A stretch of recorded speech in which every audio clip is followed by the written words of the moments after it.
So this morning I've got a message from Jesus which I received last night as I was praying in front of the Blessed Sacrament. And it's a very simple message just about the fact that he is really there in the Blessed Sacrament.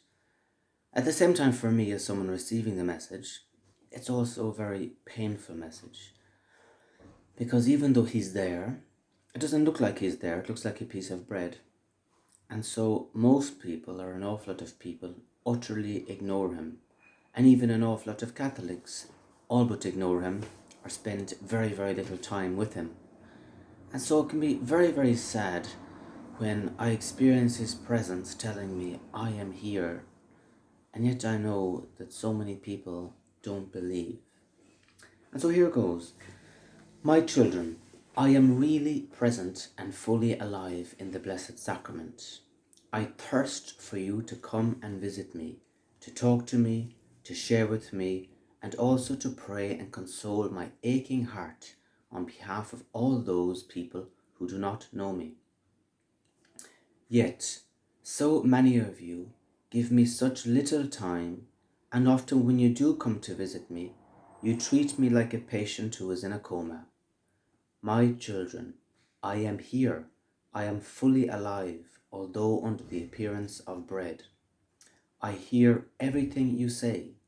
I see everything you do, and most of all, I love you.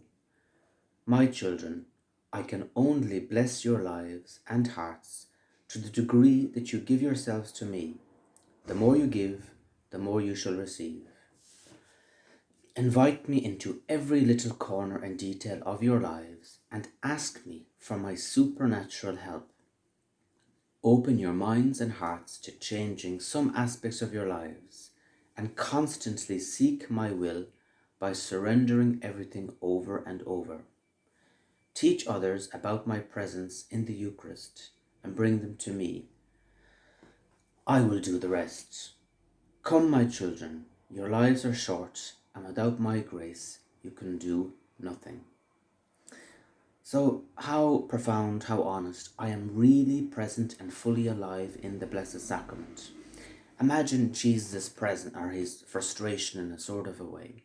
To our human eyes, the Blessed Sacrament just looks like a piece of bread.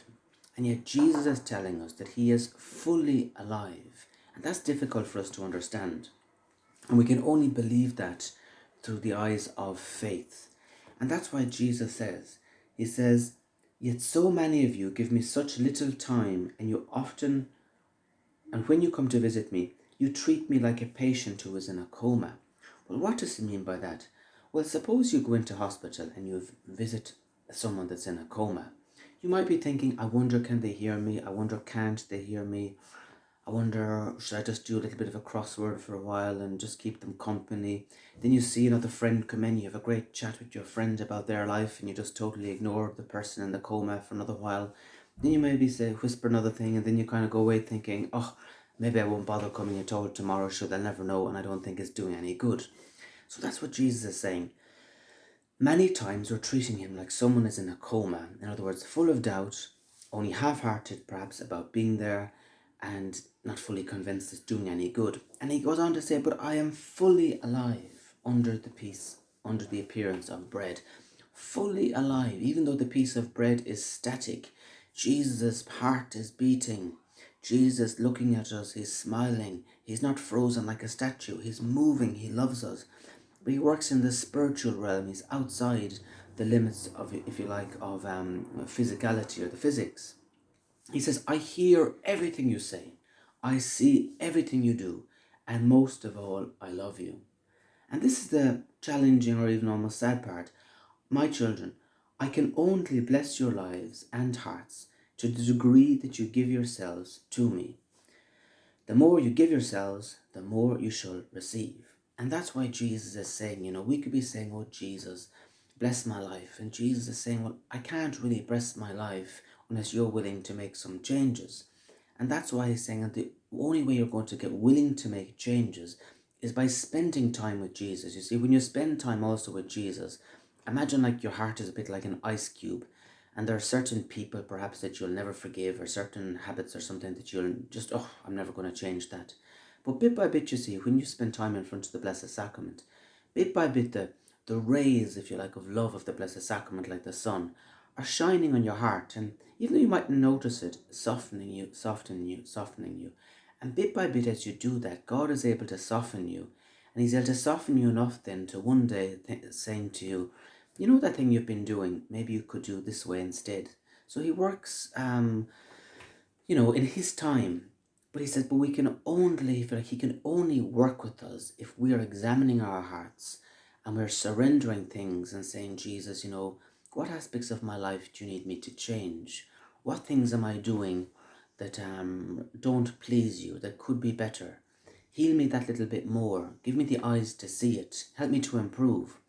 And so you have to be a bit like, when you're on YouTube or something and you see people that want to be a professional singer or a professional dancer, they're willing to grow. They're willing to, Simon Cowell, for example, they say, oh, that note is too high, that note is too low, you went up.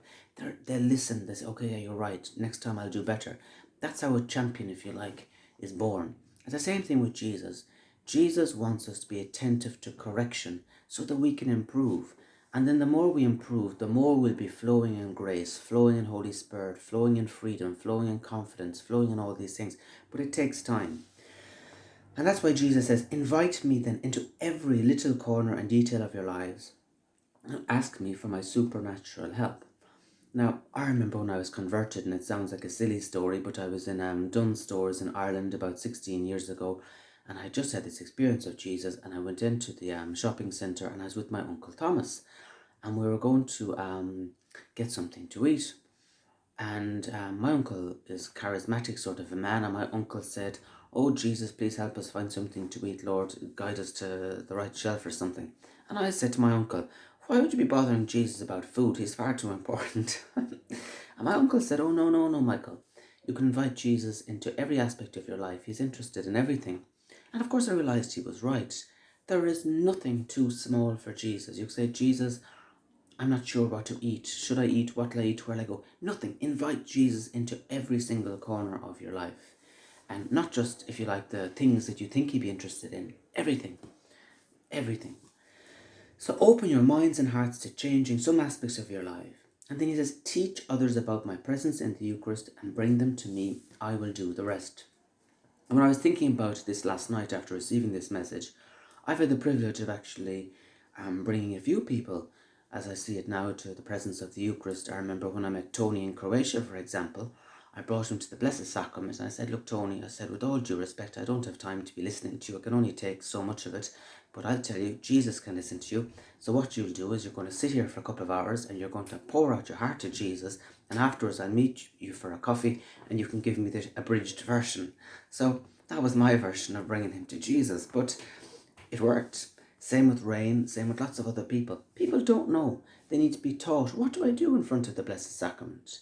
But Jesus says, bring them and maybe just tell them, talk to him for 5 minutes, 10 minutes. And Jesus will do the rest. It grows on people, encourage people. And also I know that there are many people that do Eucharistic adoration for kids. And I often think that ministry must please Jesus enormously. Because I look back as well when I was a child and we never heard of anything called Eucharistic adoration. And I think it was when I was about 18 or something, there was a bit of Eucharistic adoration in the parish, and my mother used to go, I think maybe on a Thursday evening, and gosh, I thought it was this thing for the elites. I thought it was like a thing that contemplative nuns went to or something like that. I didn't realise that little old me or anybody could have gone or could have been welcome or could have prayed, but nobody taught us, nobody invited us, nobody said that we were welcome or that we'd have any business there. So it's the same thing. Teach people, bring people, and especially, as I said, to these kids, because if you teach children how to pray to Jesus from a very young age and they see our example as adults, that will stick with them for a lifetime, and that is invaluable. So finally, Jesus says, come, my children, your lives are short, and without my grace you can do nothing.